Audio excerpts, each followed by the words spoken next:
हाम्रो खाना कहाँबाट आउँछ? यो प्रश्नको जवाफ हामीले खेतलाई कसरी हेर्छौं भन्ने कुरामा लुकेको छ।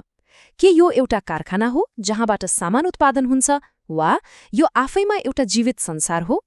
कृषि पारिस्थितिकीले हामीलाई यही दुई फरक दृष्टिकोणको कथा सुनाउँछ र यसले हाम्रो खाना र भविष्यलाई कसरी आकार दिइरहेको छ भन्ने देखाउँछ।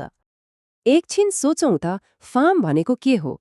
के यो उत्पादन बढाउन बनाइएको एउटा फ्याक्ट्री जस्तै हो जहाँ हरेक कुरा हाम्रो नियन्त्रणमा हुनुपर्छ, वा यो आफैमा एउटा जीवित प्रणाली हो जसको दीर्घकालीन स्वास्थ्यको लागि हामीले स्याहार गर्नुपर्छ?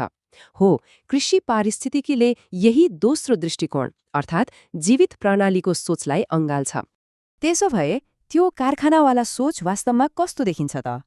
ल, अब परम्परागत कृषि मोडेलको खाकालाई अलिक गहिराइमा गएर हेरौं र यो कसरी काम गर्छ भनेर बुझौं। यो मोडेलको हिसाब किताब एकदम सोझो छ। बाहिरबाट सामग्री हाल्ने, भित्रबाट उत्पादन निकाल्ने।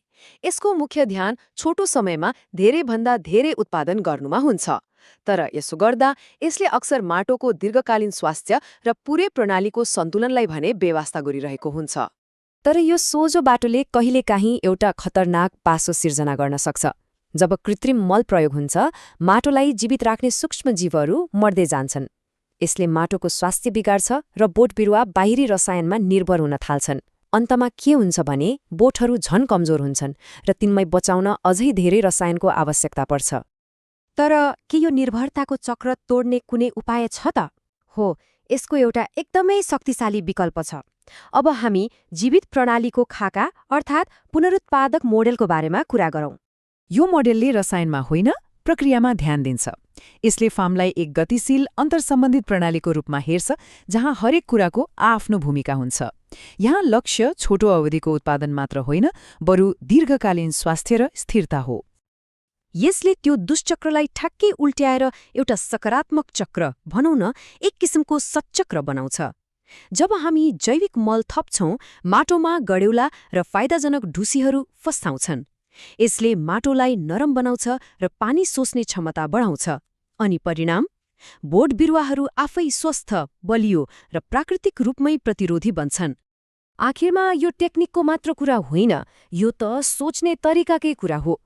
परम्परागत कृषिले प्रकृतिलाई नियन्त्रण गर्न खोज्छ भने कृषि पारिस्थितिकीले प्रकृतिसँग साझेदारी गर्न खोज्छ। एउटाले लक्षणको उपचारमा ध्यान दिन्छ, अर्कोले समस्याको जड के हो भनेर खोज्छ।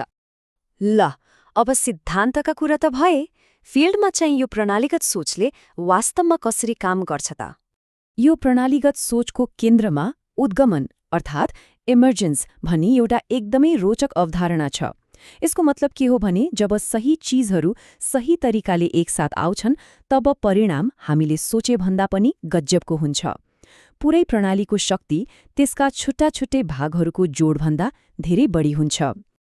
यसलाई गणितको भाषामा बुझ्न सजिलो हुन्छ।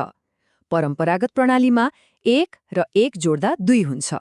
तर कृषि पारिस्थितिकी जस्तो प्रणालीमा 1 र 1 जोड्दा 3 वा त्योभन्दा बढी हुन सक्छ। अब प्रश्न उठ्छ, यो अतिरिक्त फाइदा कहाँबाट आयो त? यो आउँछ प्रणालीका भागहरूबीचको अन्तर्क्रिया र सहकार्यबाट। यसको एउटा एकदमै शानदार उदाहरण हो धान-हाँस एजोला प्रणाली। धानले हाँसलाई बस्ने ठाउँ दिन्छ, हाँसले धानका किराहरू खाइदिन्छ र आफ्नो विष्ठाले मलको काम गर्छ। त्यही पानीमा तैरिरहेको एजोला भन्ने झ्याउले झारपात रोक्छ र माटोमा नाइट्रोजन थपिदिन्छ। परिणाम?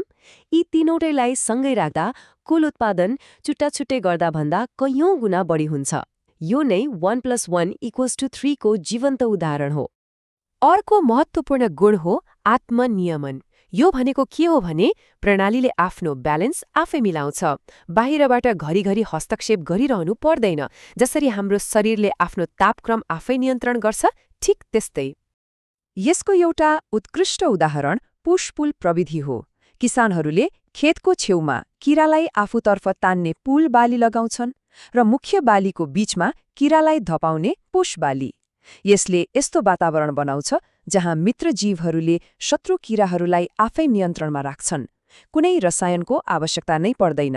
प्रणालीले आफै आफ्नो हेरचाह गर्छ।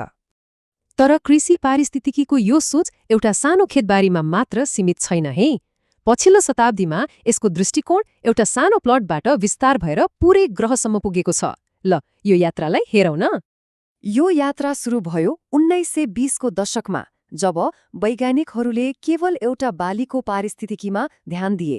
1970को दशकसम्म आइपुग्दा यो सोच विस्तार भएर पुरै फार्मलाई एउटा प्रणालीको रूपमा हेर्न थाल्यो। 90को दशकमा यसले आर्थिक र सामाजिक न्याय जस्ता महत्त्वपूर्ण पक्षहरूलाई पनि अँगाल्यो। र आज यो खाद्य सम्प्रभुता र जलवायु परिवर्तन जस्ता विश्वव्यापी मुद्दाहरूको समाधानको एक महत्त्वपूर्ण हिस्सा बनेको छ। हो, यो तालिकाले त्यो यात्रालाई स्पष्ट पार्छ।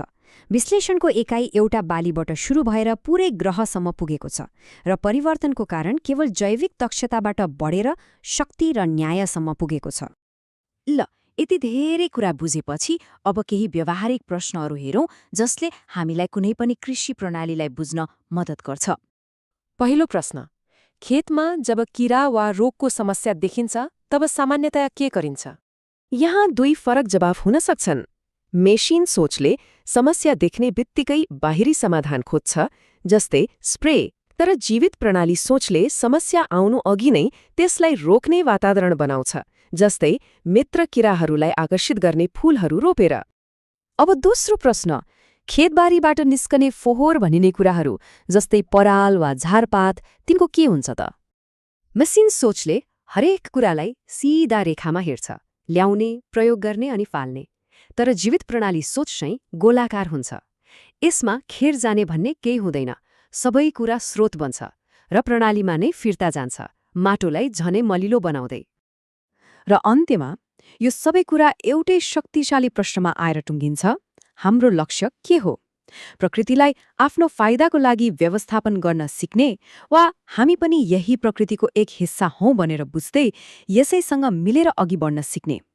हो, यो प्रश्नको जवाफले नै हाम्रो खाद्य प्रणाली र हाम्रो ग्रहको भविष्य निर्धारण गर्छ।